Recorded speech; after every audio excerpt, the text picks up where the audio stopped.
Joining me now is the plaintiff in that lawsuit, Congressman Bennie Thompson. He is, of course, the chair of the Homeland Security Committee. Congressman, thank you so much for your time. Let's start with the broad generalities here. What is the goal of this lawsuit? This case is civil, not criminal, we should note. Is the purpose here to create a record that Trump violated the law, or how would you describe it? Well, it's to create the record, but it's also to set a standard. If you disagree in America with the outcome of an election, you don't riot. You don't do anything other than see that individual at the next election. If the Trump administration's philosophy of engagement, like happened on January 6th, becomes the standard, then every election you disagree with, you just go into the Capitol and tear it up, just like you're a third world country. So this, hopefully, at the end, will mitigate any difference that we might have, that in America, we settle our differences at the ballot box. We don't have coups, we don't have riots, we don't have anything that like occurred on January 6th. So this is a day that I've looked for ever since the Senate did not do its job. We have to have some semblance of order if our government is to remain strong. So let me pick up on the point that you said, and we should also note to our viewers, we reached out, NBC News has reached out to Rudy Giuliani for a response. We have not gotten one yet, but I do want to read for you and our audience what the senior advisor to former President Trump said. This is Jason Miller responding to your lawsuit, saying President Trump did not plan, produce, or organize the January 6th rally on the Ellipse. President Trump did not incite or conspire to incite any violence at the Capitol on January the 6th. So my question to you, based on what you just said, is how are you planning to prove in a court of law that Trump and the other named defendants incited the violence that you and others witnessed and lived through? Well, easily. The pattern and practice since November, the Trump administration encouraged people to come to Washington on January 6th, saying it will be wild. And so at that point, all of the emails and Twitter account that we can find, and those that were produced by the House managers to the Senate, will demonstrate just that. In addition to that, it's clear that in his speech, he directed the people at the eclipse to go to the Capitol and let your feelings be known. And that's what they did. They had no permit to go. He directed them to go, and they followed him. And the subsequent actions from that, we all saw it play out before their eyes.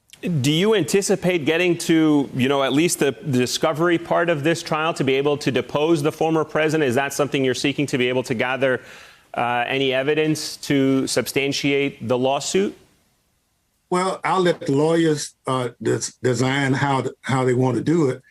I want to make sure that this never happens in our great country again. What I saw on January 6th is not what people have fought and died for down through the years. We saw the Capitol of the United States of America overrun by riotous individuals who called themselves patriots. A valiant Capitol policeman lost his life. Other individuals have lost their lives since. We have over 100 of those Capitol policemen who've been injured. This is not America. This is not our democracy. And we can't let this kind of riotous activity go on in any form. Let's talk a little bit about that day, if I can. The lawsuit says that on January the 6th, you were forced to wear a gas mask, hide on the floor of the House gallery for 3 hours. You told the New York Times, quote, "I feared for my life." Tell me a little bit about the experience that day. I read through the document, through the lawsuit, and some of the description was quite harrowing. Tell us a little bit about what you experienced, what you heard and saw. Well, thank you. The Constitution requires us, as members of Congress, after an election, that both bodies convene and certify those electoral votes. I came, like a number of other members of Congress, to observe the counting.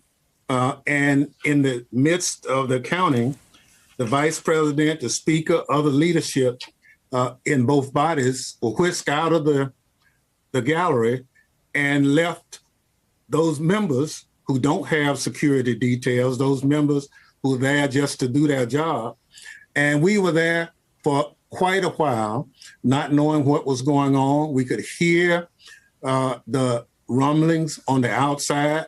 We heard the gunshot on the inside where we were.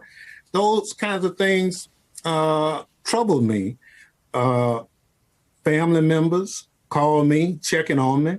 Mind you, we can't see from the gallery what was going on outside. We could see staff blocking the doors with furniture and all those things.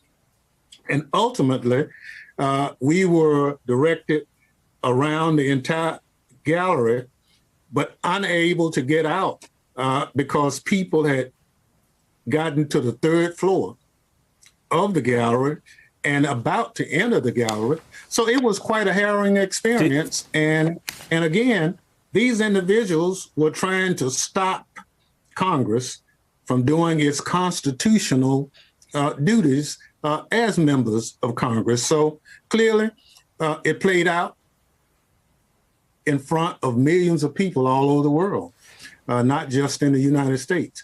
And we have to set a standard.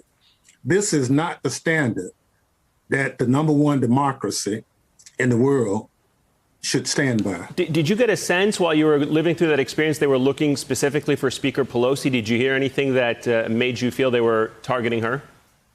Oh, absolutely. The thing that bothered me equally as much was they were looking for the vice president. Now, I can't understand how the president of the United States would sick a riotous crowd on his vice president. But it's obvious he was so caught up in the fact that he did not want Congress to do its constitutional duties that the people came to the Capitol wanting to hurt any and everyone in leadership. So this is not who we are. I thought the Senate, in its infinite wisdom, would have the strength to convict him, but they didn't. And it was only after the Senate refused to do what I felt was their job, is to convict Donald Trump. This lawsuit is another opportunity. I'm from the South. That Ku Klux Klan law was basically put on the books to protect Southerners and other people from the Klan who didn't want this great country of ours to survive. But thank goodness it did. And now here we come full circle with this Klan-like activities of the Oath Keepers and the Proud Boys and others at the direction of our president at that time, Donald Trump, when he said, go to the Capitol. Mind you, they did not have a permit to go.